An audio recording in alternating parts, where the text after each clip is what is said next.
Hi, in this video, we will do chapter 7. It's about work and kinetic energy. We will learn about these terms, and also we will talk about work done by constant and variable forces. We will talk about work and energy theorem and also power. And you will learn why we use large machines like these in, for example, in demolishing buildings rather than a hammer, maybe, or what's the meaning of these like 100 watts, 60 watts, 75 watts on the light bulb. So we will learn about these things. Okay, let's start. So let's start with the definition of energy. Energy is the ability to work. So like this racking ball, it has a lot of energy. It can break the wall.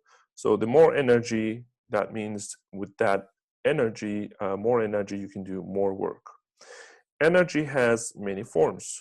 For example, water particles here up in this waterfall, up here they have some potential energy, and there's some height here because, so let's say h, so they have some potential energy here up there, and as they fall down, the water molecules here, they will have some final velocity, so their potential energy will be converted to kinetic energy.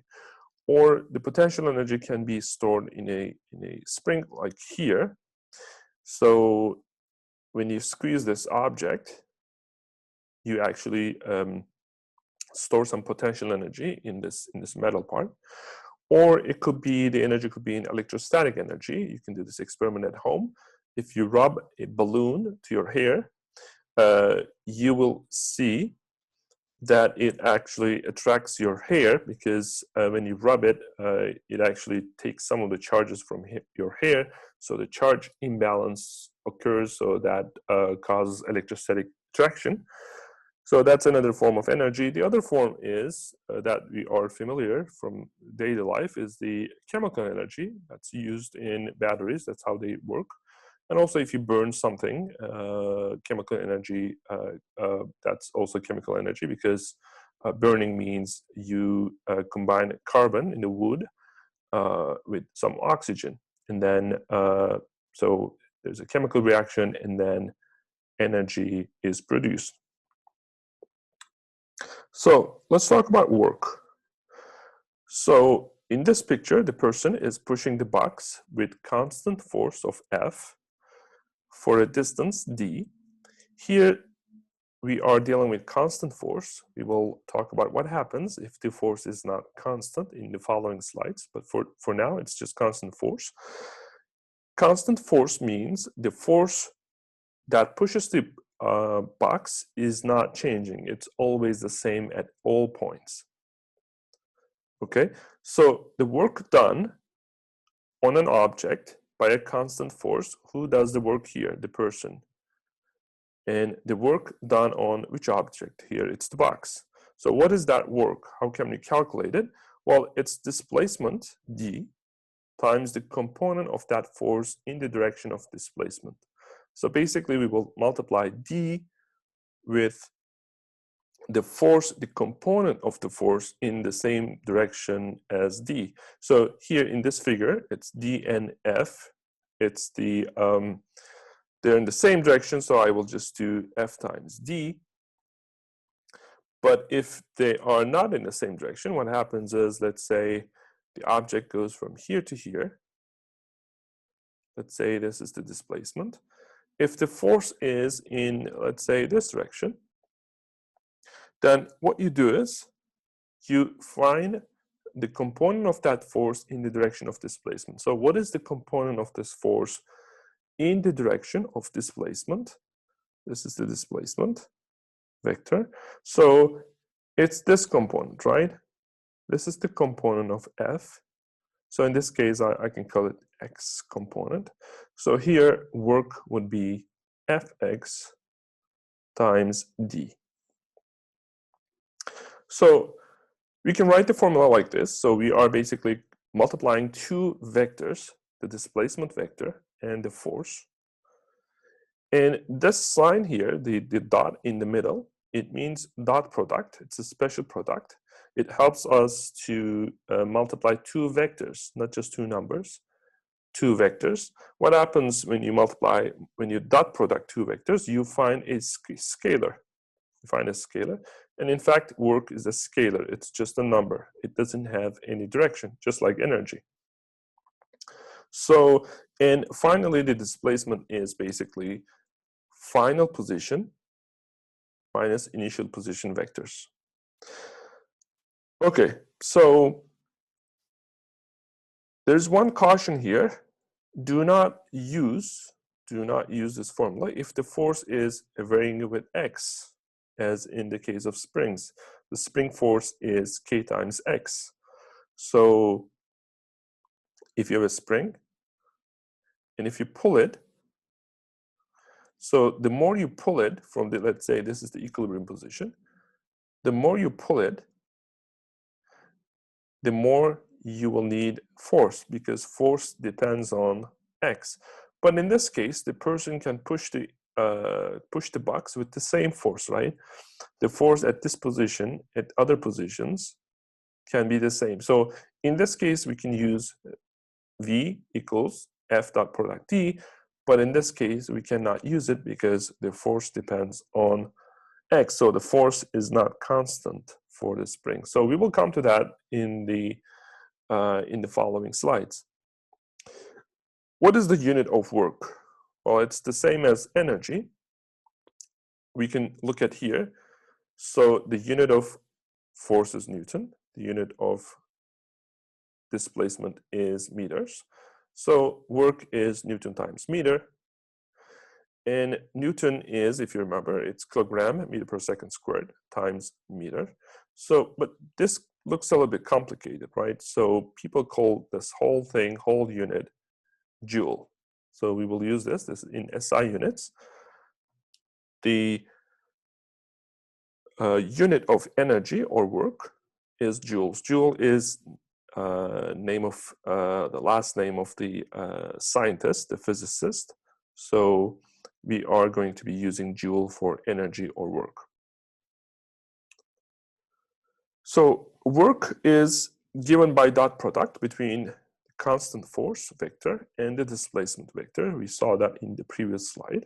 So this is the work. If the force and the displacement, as in the box pushed in the same direction with the displacement from the previous slide, if they're in the same direction, this will be just F times D. So it will be the magnitude of F times magnitude of D. But if they are not, then we have to consider that these are vectors, so we have to do the dot product. There are two ways to do dot product. The first way is if you know the components, it will be, so this will be x component of F times x component of D plus y component of F and y component of D. So that's the rule of the dot product. As you can see, these are not vectors anymore. So these are components. These are components. So everything here is, you can see that there's no vector sign. There's no x hat, there's no y hat. So it's a scalar. The other option to calculate F dot product D is you can multiply the magnitude of F. So how do you calculate it? The magnitude of F is just a number. It's F squared, Fy squared, the component squared, square root.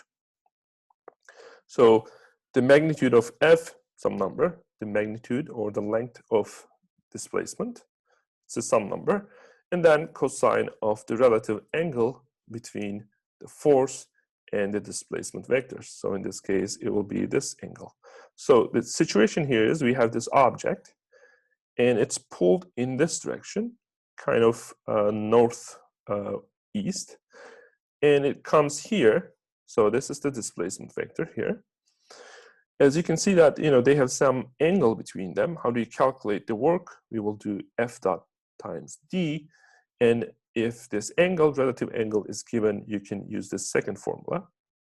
But if the components are given, or if it's easier to calculate the components, then you can use this formula. Here's an example. Use the second line, so use this formula. If you don't know the relative angle, let's say in the exam or homework, you are given this vector, So it's kind of, so what kind of vector is it? So 3, 5, something like this. And the displacement is -2 and y. So -2. So y means 1. So this is the displacement vector, and this is the force. So the object is pulled this way, but its movement is from this point to this point. Is it possible? Yes, of course. For example, here there may be an object on the ground. You can pull it kind of up and forward, and it can move. It doesn't have to move in the direction that you pull it, but it can move in other direction. And we will see other examples. So in this case, it's pulled. There's a constant force. You can think of maybe you are walking from here to here, but there's a wind force maybe. There's a wind maybe in this direction. So now we can ask, what is the work done by this force?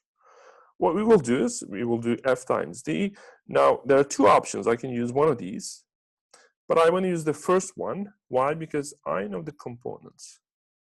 The angle is not given, but the components are given. So I'm going to use this. I'm going to use the first formula. So the component of F in the x direction is 3, and the component of D in the x direction is -2.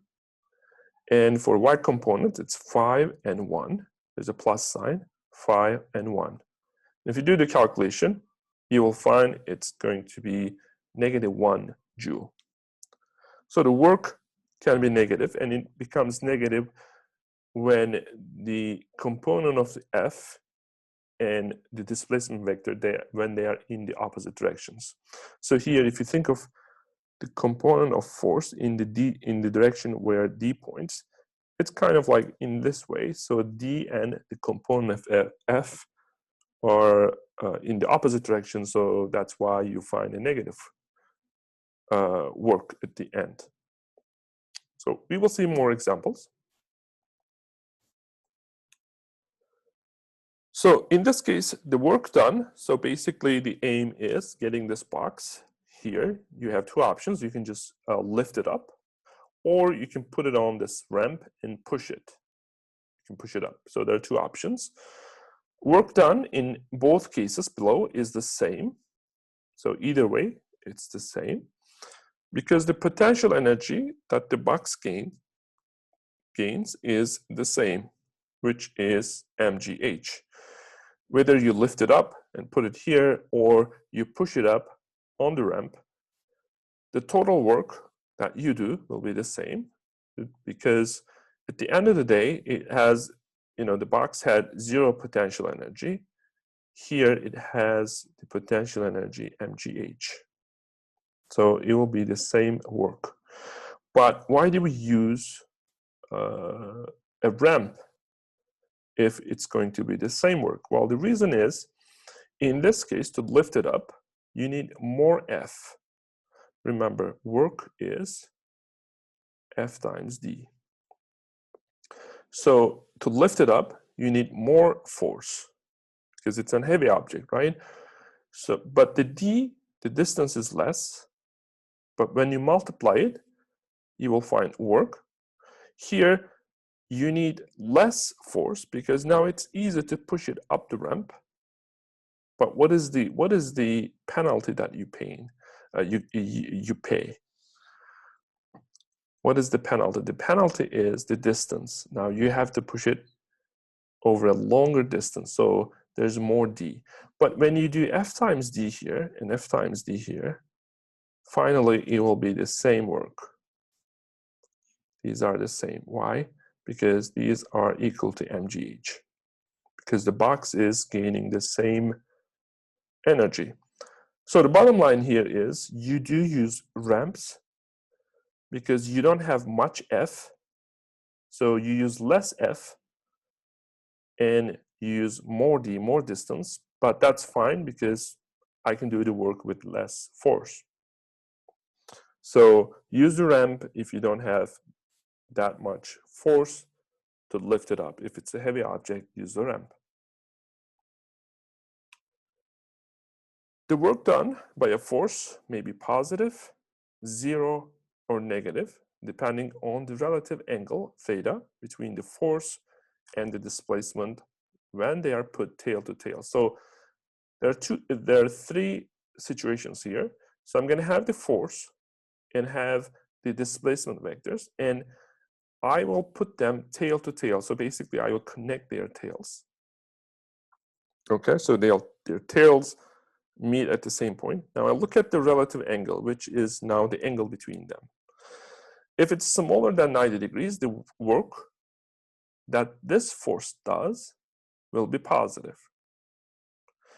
If they are 90 degrees, the work this force makes will be 0, because if you remember, the formula had cosine theorem, and cosine 0 is, cosine 90 degrees, cosine 90 degrees is 0. So what is the situation? Maybe there is some car, a toy car, or maybe there is the person that walks in this direction. And if there's any force that acts on the person or a toy car, maybe let's think about this. So there's a toy car and it moves in this direction. Okay, so if you pull it up, but if it's with a small force, as it's going from here to here, the work done by this force will be just 0, considering that it's not going up, it's still on the ground, but you pull it maybe just a little bit. So in this case, the work done by the force will be just 0, because the moment, the displacement is forward, and the force is in the up direction. So there's a 90 degrees between them. There may be other forces that maybe someone is pushing this. Let's call it F2. Maybe the person is pushing this toy car with F2. In that case, F2 does work. So the work done by F2 will be F2 times D. But the work done by this will be, you can write it F D cosine 90 degrees, which will be 0. Okay, what happens if the angle is more than 90 degrees? In that case, the work done will be smaller than theta, because again, if you think about cosine of angles that are larger than 90 degrees, they will introduce a negative sign. So the work done by the force will be negative in this case. Here's an example. So here the person walks against the wind. So there's a wind to the left, and the person is moving to the right. What is the angle between the force, which is the wind force? This is from the wind. And the displacement. Now the wind is to the left, but the displacement is to the right. Now what is the angle between them? Well, the angle is 180 degrees. So cosine 180, it's -1. So the work done by the wind will be negative F times D. So the negative work, you can think of this way. The wind is actually making the person slow down. Or you can think of this way as well. The negative work means by the wind force, it's not helping the person, but it's actually taking energy from the person, right? If the wind was to the right, it would give energy to the person. In that case, the work done by the wind will be positive. But when the wind is in the opposite direction, it's actually taking energy from the person. So that's why there is a negative sign here. So again, this is the work done by the wind force on the person.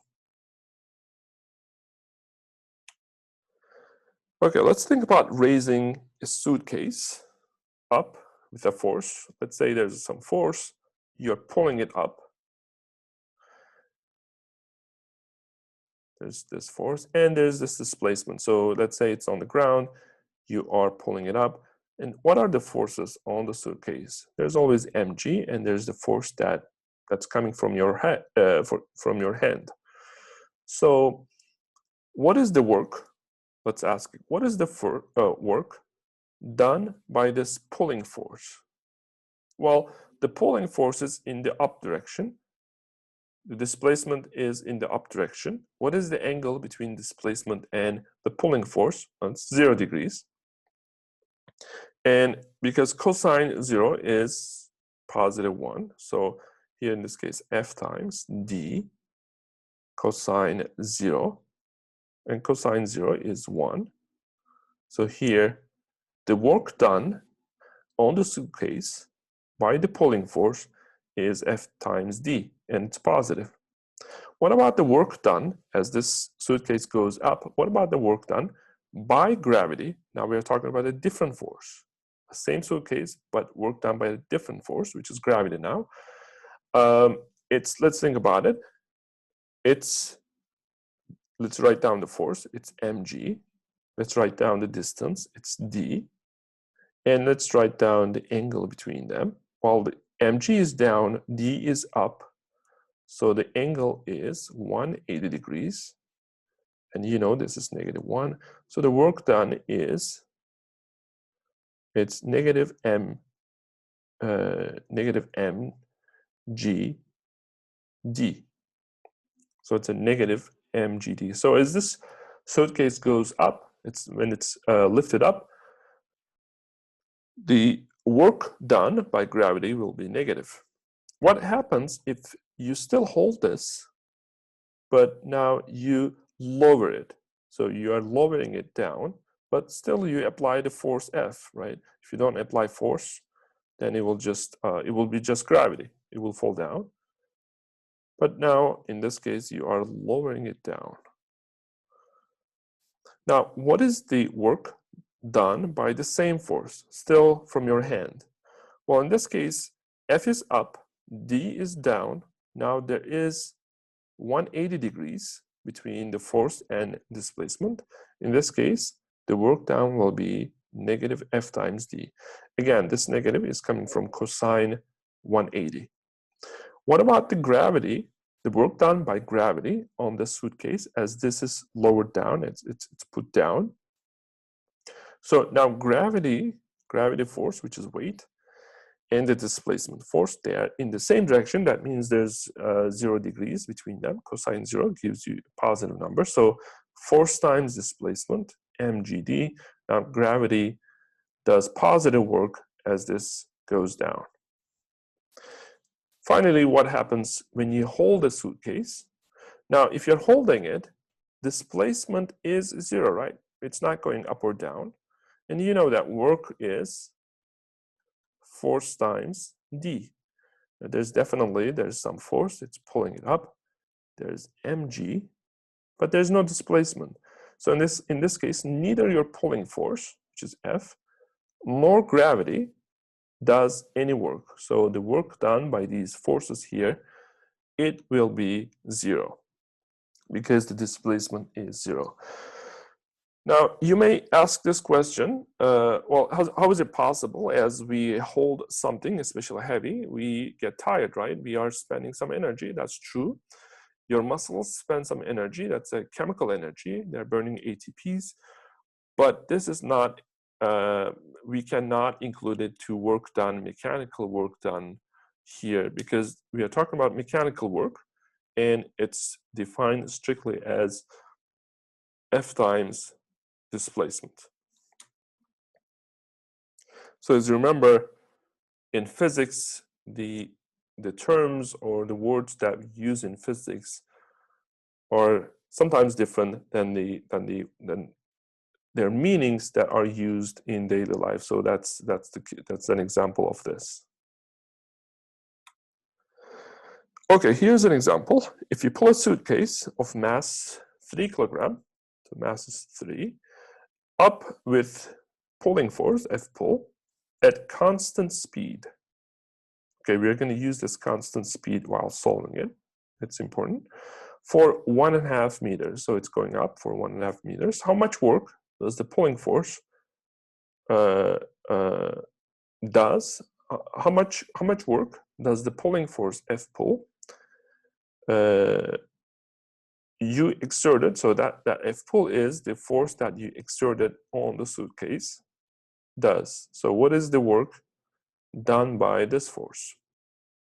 Okay, so to calculate the work I have to do F pull times distance, the displacement. So F pull is up, displacement is up, and there's going to be a cosine 0, which is just +1.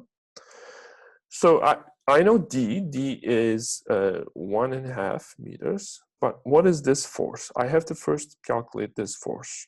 What is the pulling force? Now, I can calculate it from F net equals ma. Now, the net force, what are the net forces on this object? We can even, if you want, we can do a free body diagram. In the up direction, there is F pull, and in the down direction, there is mg, which is weight. So if I choose the coordinate system, let's say positive y, up direction, then this F pull comes with positive sign, and mg comes with negative sign. I'm going to equate it to them to 0 because the acceleration is 0. Why? Because it says constant speed. So in this case, in this problem, acceleration is 0. So from here, if I put mg to the other side, then I find F pull is equal to mg. Okay, so we have the same mg up and mg down. Is it possible for that suitcase to go up? Yes, because if the forces are equal, if you remember from Newton's laws, it doesn't necessarily mean the speed will be 0. The object can still move if the net force or the total force on the object is 0, but the acceleration will be 0 if the total force is 0. That means whatever speed it has, it will continue with that speed without changing it. So, okay. So now I can calculate work done by the pulling force. Now, this is now mg. So it's going to be mg, and the displacement is d. And if you multiply the numbers, so m is 3, g is 9.8, and it goes up for 1.5 meters, the work done is 44.1 joules. And it's positive here. Why is it positive? Because you pull it up. So we are considering the work done by the pulling force. And it's in the same direction with the displacement. That's why the work is positive in this problem. But if I ask you the work done by mg, then in that case, it will be negative. Because d and mg, they are in the negative, in the opposite directions, which would introduce cosine 180, which would introduce a negative sign. Okay, what happens if you have more than one force? If there's more than one force acting on an object, so in that case, we can find the work done by each. So we're going to try to calculate the total work. Okay, now there are two ways for it.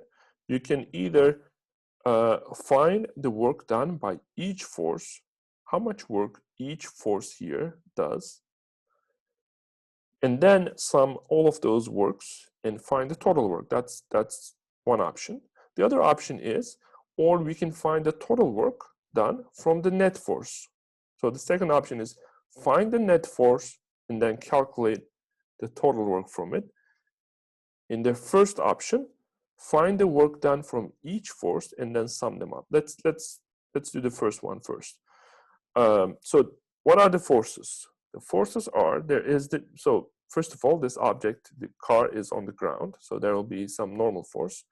There is F air, which is air resistance. It's, of course, in the opposite direction to the motion. The car is going down, so in the positive direction. So displacement is in the positive direction. And there is, of course, the weight of the car, which is mg. So let's calculate the work done by each of them. First of all, what is the work done by the normal force? Well, the normal force and the displacement, there's 90 degrees between them, and cosine 90 is 0. So normal force d cosine 90, and because of this term, the work done by this normal force becomes 0. So the normal force doesn't do any work in this case.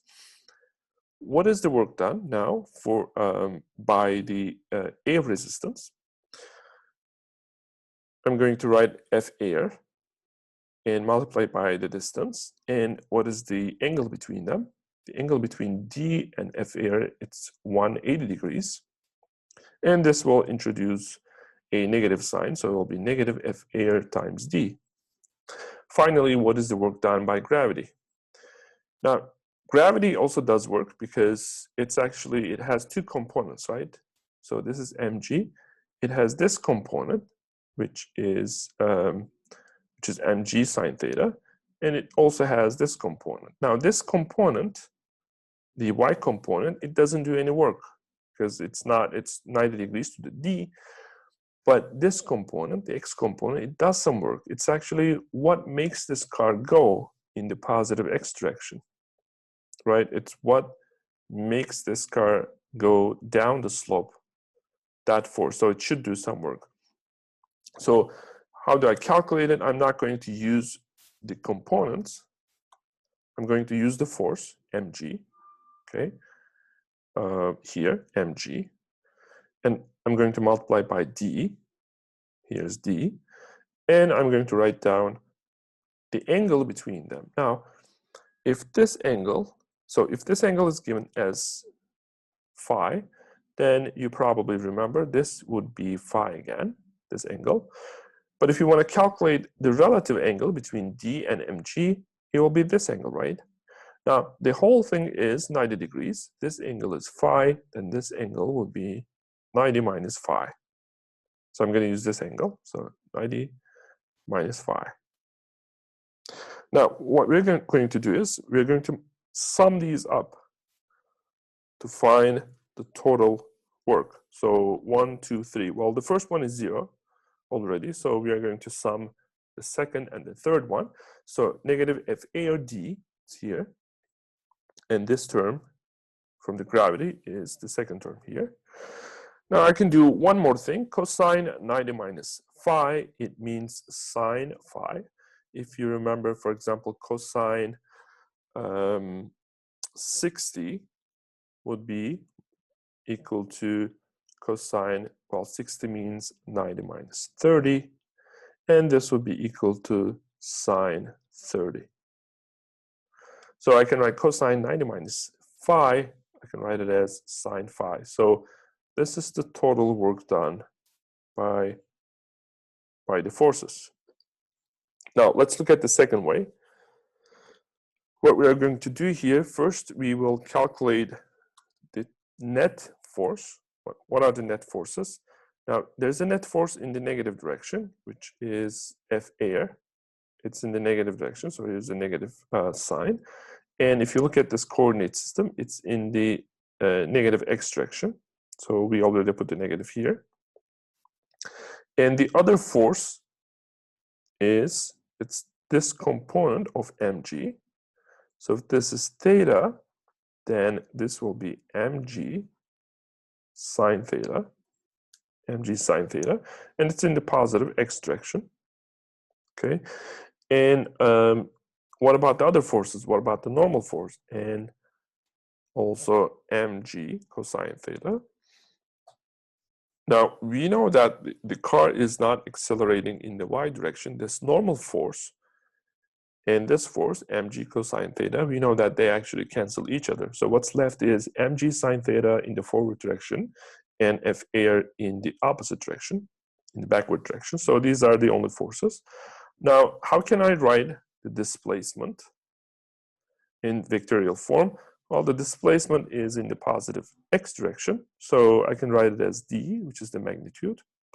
So it goes d meters, and the direction is in the positive, so x hat. Now I'm going to calculate f vector times d vector. If you remember, this was fx dx plus fy dy. Now, what is dy? Well, you can think of this as 0 y hat. dy is 0. In fact, fy is also 0. So there's nothing here. So what we'll do is we will take the x components. So it's going to be negative f air plus mg sine theta, which is here, times d, which is, you can write dx or d. So this part is dx actually. So x component of d vector is in this problem given as d. So that's why we have d here. Okay, so that's the answer. So if you compare these two, you will see that they are actually the same thing. So you can use either way. It's up to you.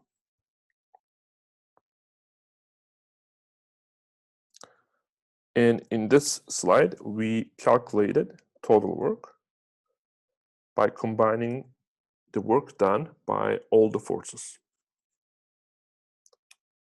Okay, let's move to kinetic energy. The formula for kinetic energy is 1/2 times mass times speed squared. So when positive total work is done on an object, so if work is positive, the total work, there may be many forces. And as we did in the previous slide, if the work done is positive, then its speed, the object's speed, hence kinetic energy increases. So if the work done is positive, the total work done, not the work done by individual forces, but the total work done, if it's positive, then it will increase the speed of the object. And as you can see from the formula here, if speed increases, then the kinetic energy also increases. When negative total work is done on an object, now remember the wind force, there was F wind, and there was this person moving in this direction, D. In this case, the work done was negative F wind times D. So if you have a negative force, the total negative total work, then the object's speed will decrease. And you can imagine in this case, if you, let's say you have some initial velocity, and if there's a wind, it will slow you down. Or if you have an object, let's say it has some initial velocity, and if there's friction here, that means there will be some friction force in the opposite direction. So at some point, because here the displacement is forward, but the force is always in the opposite direction, which is backward, the work done here will be also negative. So that will decrease the speed of the object, right? So when the negative total work is done, then the speed of the object decreases. And if the speed decreases, kinetic energy also decreases. So let's look at this figure. So in this here, the apple is falling down with mg. The force on the apple is mg. There's actually no other force because it's falling down. And the displacement is, of course, because it's falling down, it's in the down direction. So here we can talk about the work done on the object by mg, the work done on the apple by gravity alone is positive while the apple is falling down. Why is it positive? Because d and mg, they are in the same direction. Remember, there was this cosine theta. So it doesn't matter if they're going down or up, because they are in the same direction. because the relative angle between them is 0, so that brings a positive sign, the work done is positive here. And what happens if the work done is positive? We just talked about it here. The kinetic energy increases. In fact, that's what's happening here, right? The kinetic energy, or the speed of the apple, is increasing. Now, let's look at the second figure. Now, we will analyze it in two parts. The first part will be Newton, this Newton character, is throwing the apple up while the apple still in his hand. So if this is his hand, this is the apple.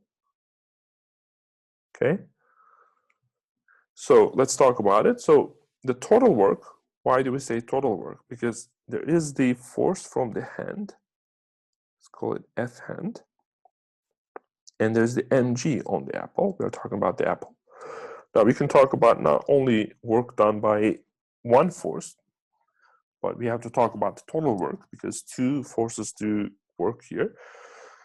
The total work done by gravity and Newton's hand on the apple is positive, while Newton is pushing it up. Why is it positive? Because the apple was initially here. Now it gained some, it's actually gaining some speed, right? Initially, its initial speed was 0 in hand. Now the hand is pushing the apple up. Yes, the gravity is trying to pull it down, but the acceleration that the hand provides in the up direction is more than the gravity, so the apple is actually accelerating in the up direction, so its energy is increasing. So in this case, the work done on the apple is positive. It's positive. Now let's come to the last scenario, in which now after the apple is thrown up. Now the apple is thrown up. It has some initial velocity, okay, in the up direction. Now the hand is not pushing it. The only force on it is mg. Now it will go up a little bit and then slow down, right? We know this, but it will go up. So the displacement is in the up direction, but the force is in the down direction. So in this case, the work done on the apple by the gravity alone will be negative. There's actually only gravity in this case. So what happens when work done is negative? The kinetic energy decreases, and in fact that's what's happening, right? The velocity decreases, and at the top it actually becomes 0.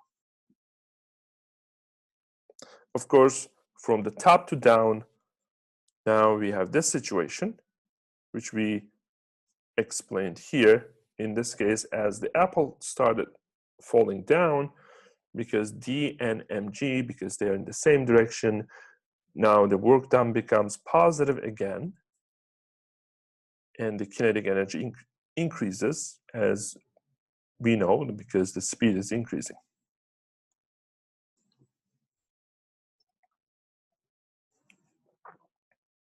So the definition of kinetic energy, we introduced this formula, 1/2 mv squared previously.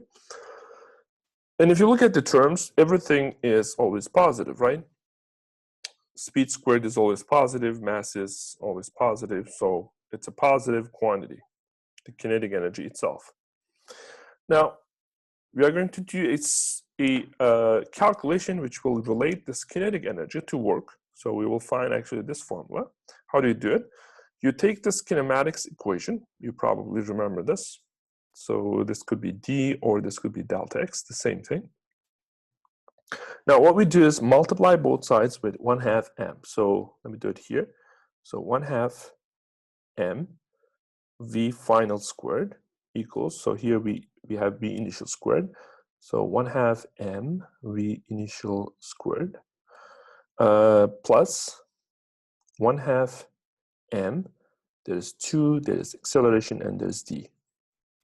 Then use the definition, f times d, so and f equals ma. So here acceleration is f divided by m. So let me write it here. Instead of acceleration, I'm going to write f divided by m. So this m and this m, they cancel each other. 2's cancel each other. So what I have here is only F times D, which is work. So if I put this term on the other side, what I'm going to get is work. So 1/2 mv final squared minus this term, 1/2 mv initial squared, which will be the work. In fact, that's what I derived here is the work energy theorem. It connects the kinetic energy to work done. So as we mentioned in the previous slide, work done, if it's positive or negative, it changes kinetic energy. So if there's work done, the kinetic energy changes. And you can see that these terms are, they give you the change in kinetic energy. You can rewrite this term as kinetic energy final minus kinetic energy initial. So work energy theorem, it says the total work done on an object is equal to its change in kinetic energy. That's what is said in this formula as well.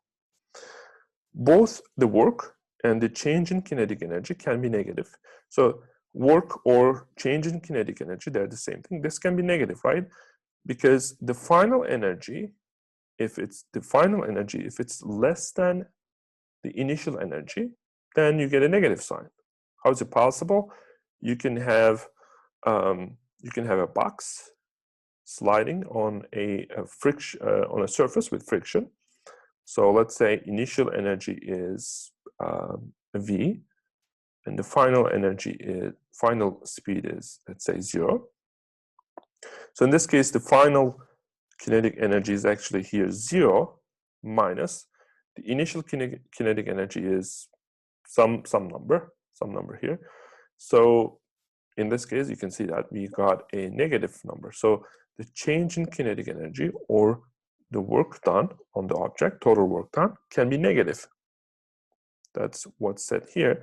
But the kinetic energy itself is always positive. So the kinetic energy initially, kinetic energy, and final kinetic energy, they are always positive. The final negative can it's only coming from the fact that if you subtract a large number from a small number. Okay, so in this example, it's asking this question: how much work is required for an 80-kilogram sprinter to accelerate from rest to 3 meters per second? Okay, so we don't really know what the force is, so we cannot really do F times D, right? We don't even know the acceleration. So we only know final velocity, which is 3 meters per second. We also know initial velocity is 0. And we also know m is 80 kilogram. So if we cannot use F times D, then we can use the work energy theorem.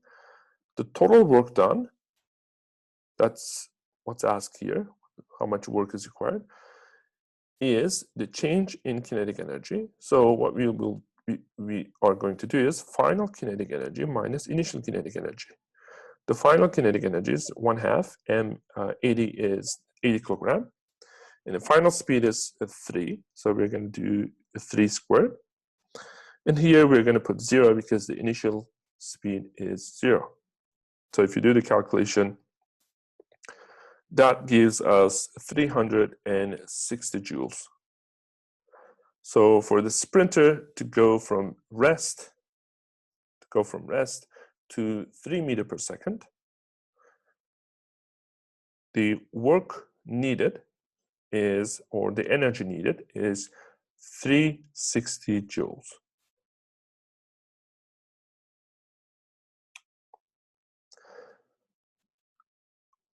We can interpret the work done graphically as the area under the line in the F versus X graph. So if you have force versus X graph, Here is x, it's the position.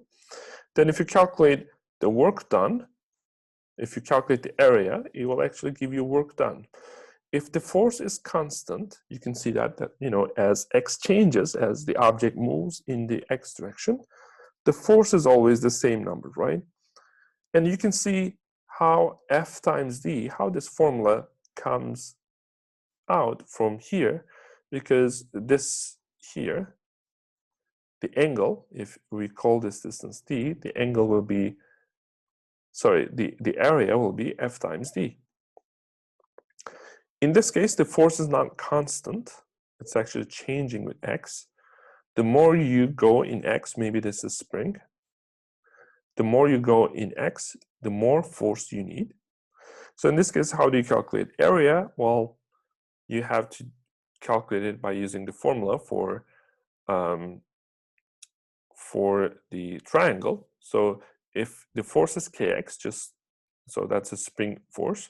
So in this case, work done, or the area, would be, because this is a triangle, I have to put up 1/2, and height is k times x, and this distance is x, so it becomes 1/2 k times x squared. That's why I was telling you that you cannot use F times D if the force is not constant. So if the force is not constant, you have to calculate the area from force position graph. So so the work will be the area under this force line. But it doesn't have to be a line, it can be a curve. The force may be changing with position with an arbitrary functional form. So it doesn't have to be constant, it doesn't have to be a line. It could be an arbitrary thing. Now, in this case, the question is now, how do you calculate this area? It's not triangle, it's not a rectangle. Well, for arbitrary functions, we could use the integral formula. So you could integrate from this point, x1 to x2, initial final, f times d. This is dx, the infinitesimal element of this integral. So you could use to calculate the area, which will be the work done. But because this is not a calculus-based class, this is an algebra-based class. In this case, what you can do is you can actually draw small triangles and then try to calculate the area of the triangles and then add them up. So in this class, we can approximate. Of course, it will not be exactly the correct area, but it will be a good approximation. The reason that it will not be exact, because you can see that you are counting extra pieces and you are also missing some of these pieces, but it will be a good approximation. If you use large triangles like these, it will be a rough approximation, so the error will be more. And the more, the smaller rectangles you use, as shown here, the better the approximation will be. So the error here will be less. Okay, let's come to, so we will talk about a formula of work done. We will talk about work done by force, which is not constant. I actually talked about this before a little bit in the previous slide. So the force needed to stretch or compress a spring for the amount x is F equals kx. This is Hooke's law. Okay, as you can see, F depends on x. So F changes with position. It's not constant. Here we cannot use the formula F equals Ft, because remember this was for constant force. We cannot use it here to calculate the work done on or by a spring, since the formula F equals Ft is true only when F is a constant force. But here spring force, F equals Kx, depends on x. You can see here F times D to calculate work. Here it would give us a wrong formula for the spring. Now if you do F times x, not the area, but just F times x, So F is kx times x, you got k times x squared. But this is wrong. Now you will see it here from the area. The work done in stretching the spring can correctly be calculated from the area of the triangle. If you calculate the area, so again, we did this in the previous slide. So because this is a triangle, I have to put 1/2. And this, the height is k times x, and the position and the base is just x. So how do you calculate the area of the triangle? It's 1/2 h times the base. So the base here is x, and this is the correct formula. You can see that if you use this formula F times D for a force that varies with x, you find a wrong answer. So this does not produce this 1/2, which we should have in the formula. So this is the correct one, which we found from the area.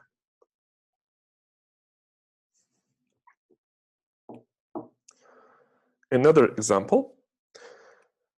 It says the spring in a pinball launcher has a spring constant, K, 250 Newton per meter, and it's already compressed 2 meters. Okay, so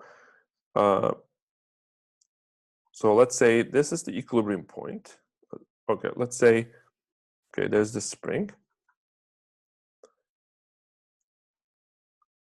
So let's say this point is the equilibrium point, x equals 0. So it's already compressed for 2 meters. Now the question is, how much work is required to compress the spring for another 2 meters? So it's already compressed here.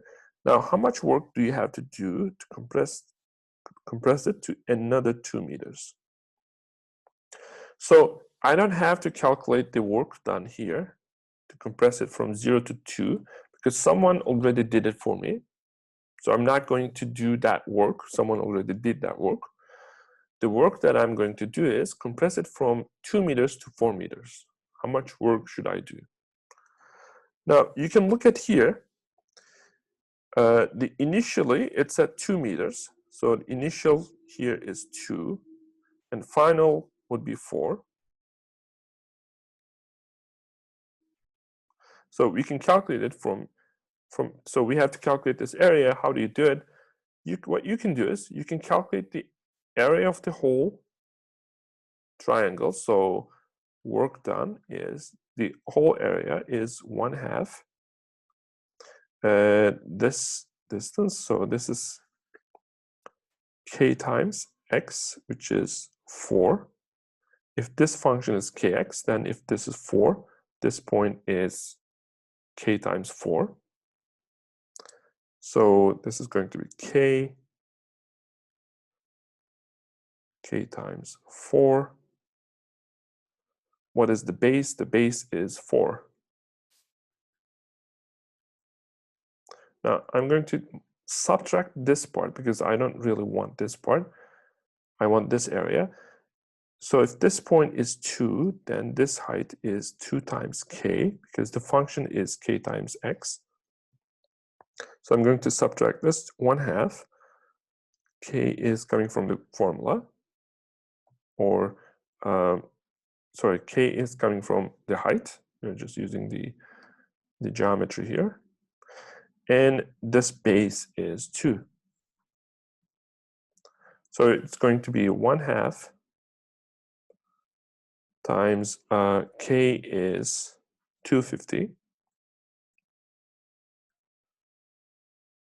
times 16 minus, again, 1/2, 250 times 4. And if you make this calculation, you will find 1500 joules. That's what you need to squeeze this pinball launcher, this spring, from 2 meters to 4 meters. And that work corresponds to the area here. Or you can do it this way. You can think of, so we did this from the area, but you can also think about it as from this formula as well. So work done on a spring is given by this formula, which we found also in the previous slide. So here x is the extension or compression. It works the same way, either you extend it or compress it. So x is extension or compression distance from the equilibrium position. So if you are going to use this formula, the final is, so the work done will be, the final would be 1/2 k force squared, because finally it's at, compressed all the way up to 4 meters, minus initial compression. Initially it was at 2 meters, so you can calculate it this way as well, which will give you, again, this same number.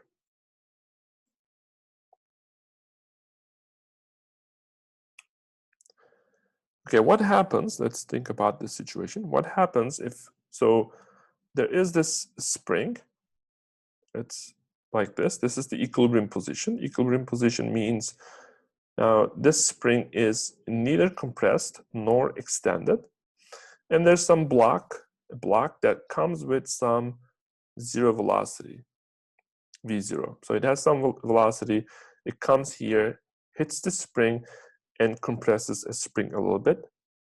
And then, of course, the spring pushes it back, and then it goes back to the left.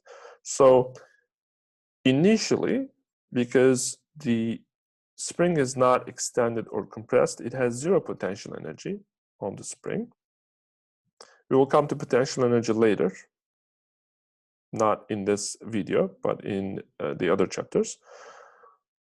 But what's important here is, initially the block has maximum kinetic energy. Now, the block starts to squeezing it. It squeezes the spring. And the spring is also pushing the block, right? Because there's the action-reaction pairs. Now, the spring is doing, as remember, if you push the spring to the right, it will push you back to the left. Action-reaction. Spring is doing negative work on the block. Force and displacement are in opposite directions. This is the force that the spring applies on the block. But the displacement of the block is to the right, right? D is in this direction. Now you can see that force F from the spring on the block and the displacement of the block, they are in opposite directions. So there's 180 between them, 180 degrees. So that the cosine of that angle brings a negative sign. So here, the work is negative. Remember what happened when the work was negative. It would slow down the object, right? In fact, that's what's happening to this block. It will slow down because of the spring, and it will finally come to rest. Now, after that point, because the spring is pushing the block to the left, now the block will start after stopping momentarily, and then it will start moving to the left. Now, look at this situation. The spring is pushing it to the left again. And now the displacement of the block is to the left as well. Because the force from the spring and the displacement of the block, because they are in the same direction, now the work done by the spring on the block is positive.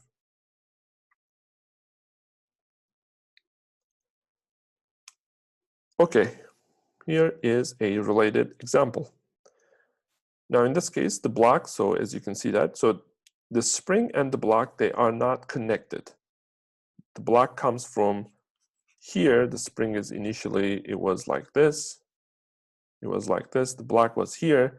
It came, hit the spring, and it starts to squeeze it. So the block of mass, 1/2 kilogram, moves with initial velocity, 3 meters per second, and compresses the spring.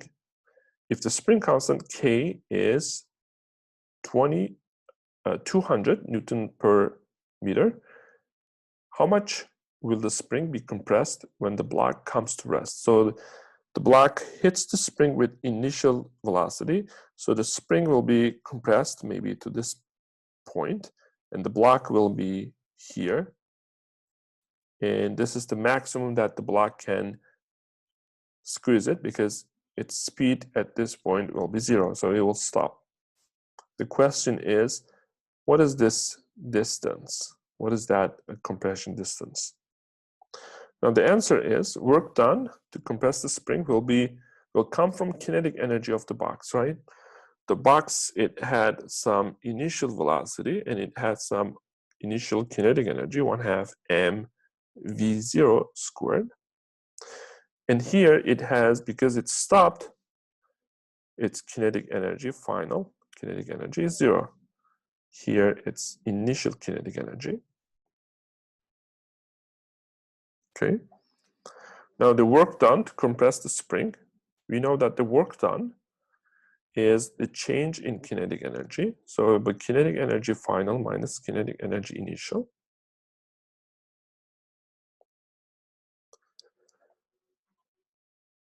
And it should be equal to work done to compress the spring. Now, if you remember the work done to compress the spring, it was 1/2 kx squared. And the change in kinetic energy, because the final is 0, initial is this much, so the change will be 1/2 mv squared. You can write, if you want, minus 0. So this should be v0. Now, k, this spring constant, is 200. X squared, we don't know this compression here. We will calculate it. And the kinetic energy here, in fact, this is the kinetic, the whole thing is kinetic change in kinetic energy. It will be 1/2, and the mass is 0.5, and the initial velocity is 3. And if you solve for x from this equation, you will find the compression will be 0.15 meters. Also, let's remember here, k is the spring constant, and the larger k is, the stiffer the spring is. The stiffer means it gets harder and harder if k is large. It gets harder and harder to compress or extend a spring. Okay, let's move to power. Power is a measure of how quickly work is done.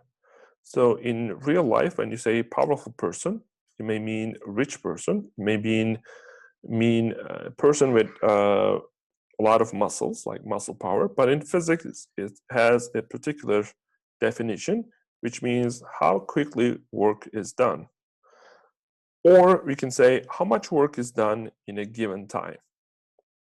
So it's not just work done, which is energy. It's actually how much work done in a given time.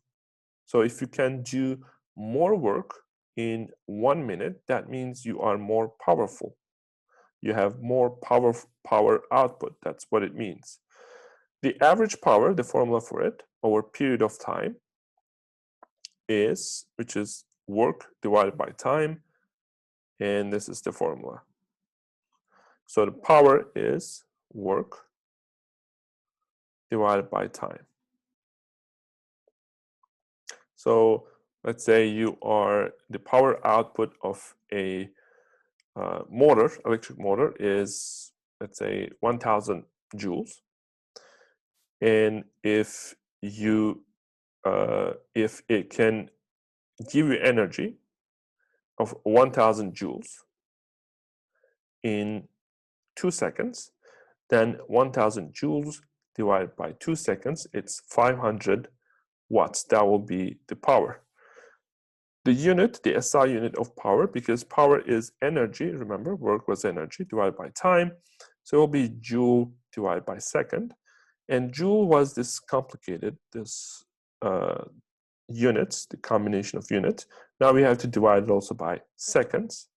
It's still long, so instead of using the whole thing, we can just call it basically just watt. Watt, again, is the last name of the scientist. So there's one caution here. Don't confuse the variable, which is for work. I usually write the variables in italic form. So this is work. This is the variable. Its unit is in joules. Don't confuse it with the unit of power, which is watts, or we show it by, again, by W, which means joule divided by second. So here, it's the unit of power. Here, it's the work. So, for example, a light bulb of 100 watts, what does it mean? It means it uses 100 joules in 1 second. Or it may mean the same thing, 1000 joules in 10 seconds.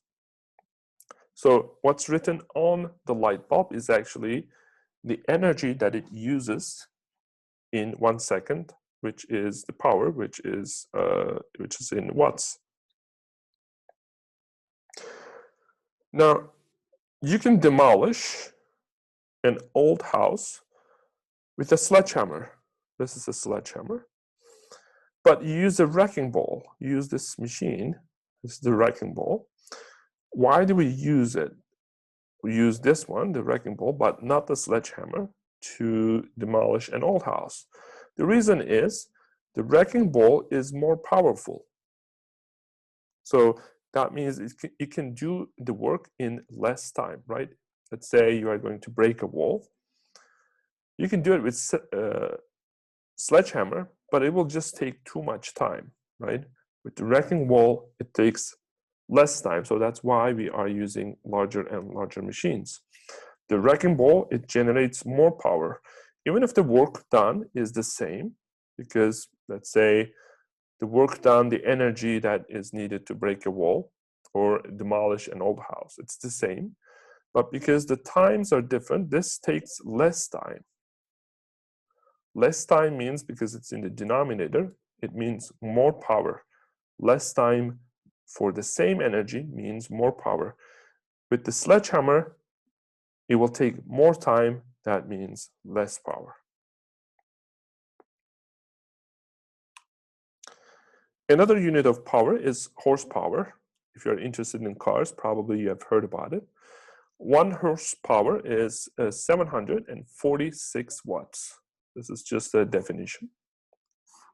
Okay, so power of a horse in horsepower, it's 1 horsepower. So, and that corresponds to approximately the power that's used by 8 light bulbs at the same time if you use 100 watt light bulbs. So that means if you have a horse, if the horse is producing energy, let's say there's some machine that makes the horse, some generator that the horse is producing some energy, that means with that energy, with that power output, you can light up 8 light bulbs at the same time. That's what it means. Now, what about Toyota Corolla? It's, in terms of horsepowers, it's 130. So it has a motor. That motor creates horsepower of 180. If you multiply this by 745, you can find the power also in watts. So what it means is Toyota Corolla is equal to 130 horses. That's really, really powerful. If you look at Ferrari F40, its horsepower is 470. So it's even stronger than Toyota Corolla. And if you are wondering what horsepower a person can produce, it's about 1/3 of horsepower. Now that makes sense because a person in terms of muscles is about 1/3 of a horse. So that makes sense. Okay, so let's think about this situation where the car is going up. The car is moving at a constant speed in the presence of friction, gravity, and air resistance. Of course, also there is the force from the car's motor. Since the acceleration, because we said constant speed, so the acceleration in the x direction is 0. By the way, x direction is along this slope in the up direction. The driving force F, it's this force coming from the motor, from the car's motor is equal to all other forces along the x-coordinate. Now, if you remember, we can show it by F net equals ma. So what are the forces? There's this force from the motor. I'm going to use green color for it. And in the opposite direction, there's friction, there's air resistance. They all come with negative signs because in this figure, down is negative. This is negative x direction. And also it has this component of mg and this component of mg. If this is theta, this is also theta, and this component becomes mg sine theta. So in the back direction, there's mg sine theta. Now, because the acceleration is 0, I'm equating all of these to 0. Now, from here, I can calculate F, the force provided by the motor, by putting all the forces on the other side. So I find this. So I can answer the question now. What the power exerted by motor's force, F, how do you calculate it? Well, power will be work divided by time. And if you remember, if there's a constant speed, that means the force is also constant, right? None of these forces change. If the car is moving at constant speed, then I can use F times D for work. Now, I'm going to separate F and write D divided by T together. And distance divided by time is basically the velocity, if the velocity is or the speed is constant. So power, I can rewrite power as, originally it was work divided by time, but I can also write it as force times constant speed. Now the force that I calculated here, the force that's coming from the motor, car's motor, from F equals ma for constant speed, I actually found it was equal to summation of all these three forces. Now, instead of F, I can write this here. And of course, I have to multiply by V. So this is the power of the car's motor.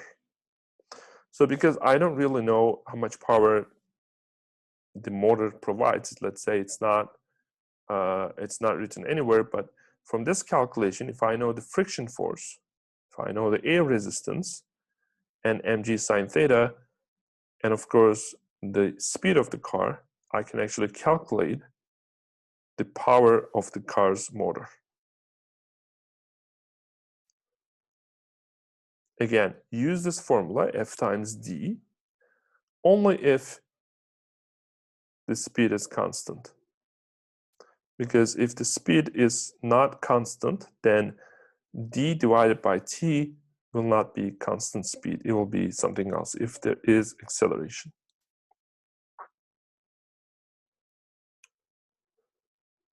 In this example, you raise a bucket of water. Here's the bucket.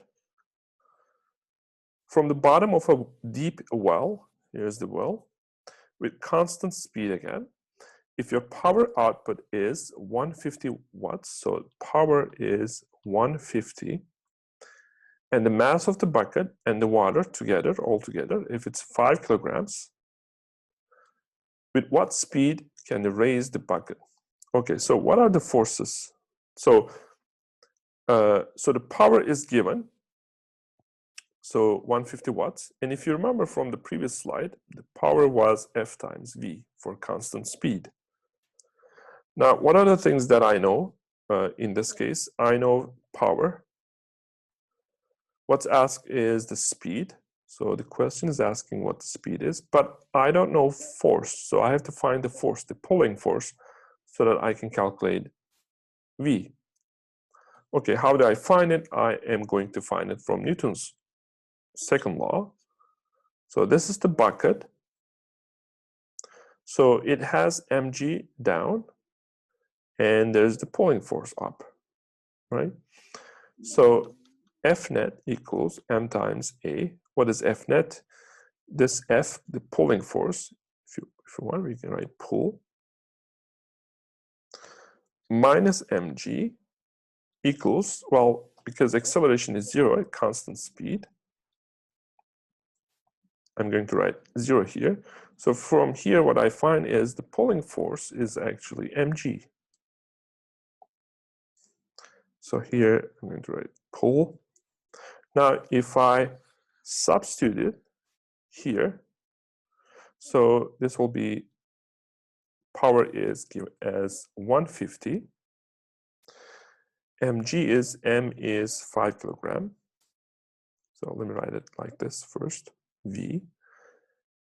So v equals 150 divided by m is 5 kilogram times 9.8. And if you do this calculation, you will find v to be 3.1 meter per second.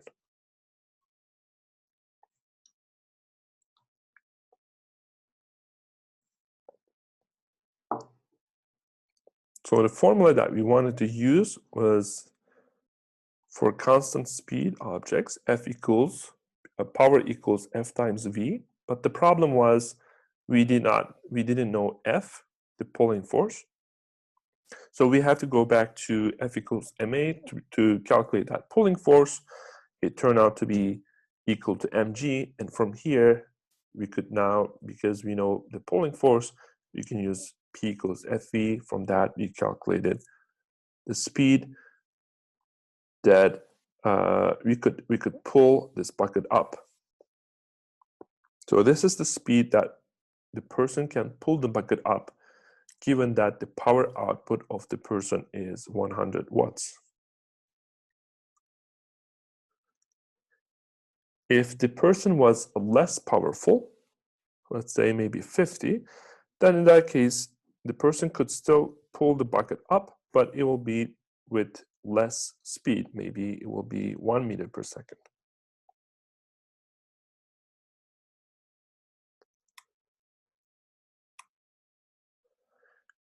Now, this is the final exercise. In this case, we will talk about electric bill.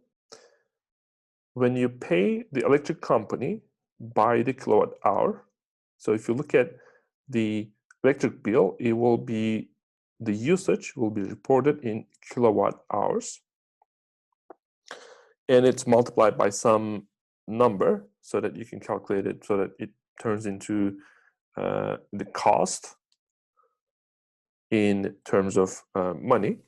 So you pay by kilowatt hours.